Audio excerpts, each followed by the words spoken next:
The Hollows by Mark Edwards is a good, creepy page-turner. This novel goes back and forth in time from 20 years earlier to the present, but flows along swiftly. This is my first read by this author and I was absolutely astounded. I for the most part incline toward books that are more on the supernatural, horror end of the range, but this thrill ride was adequately creepy to keep me invested. The twists were little predictable yet satisfying, and I liked the healthy connection among father and daughter in absence of romance. I feel too many books depend intensely on romance. The story of this novel is set in the backwoods hollows of Maine and investigates the truth of dark tourism.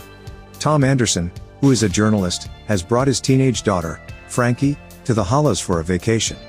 With no internet or most current conveniences, he's anticipating calm time with his daughter, who he infrequently sees since separating from her mom.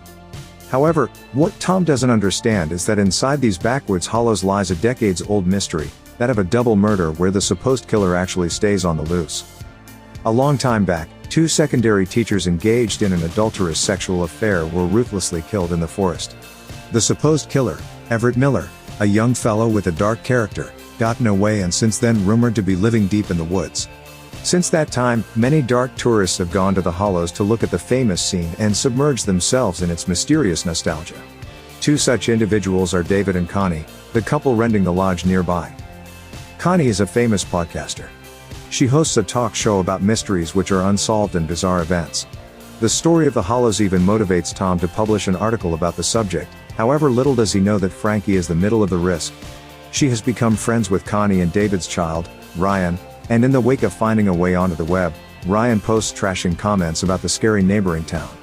This offense has caused undesirable attention from two juvenile delinquents, Buddy and Darlene, who have an association with the past secret. As usual, Edwards' characters leap from the story. They are real and keep some dark secrets. The reader turns the pages to learn exactly what their identity is. A few of the hollows' inhabitants have associations with the past, naturally in a place where everybody knows everybody, but how much is gradually and deliberately uncovered with entrancing precision. The Hollows by Mark Edwards is difficult to put down, like the vast majority of his books. Thanks for listening this book review podcast. If you like this review, don't forget to follow, so that you do not miss any of our future podcast. Also show us your love by sharing it with your friends and family.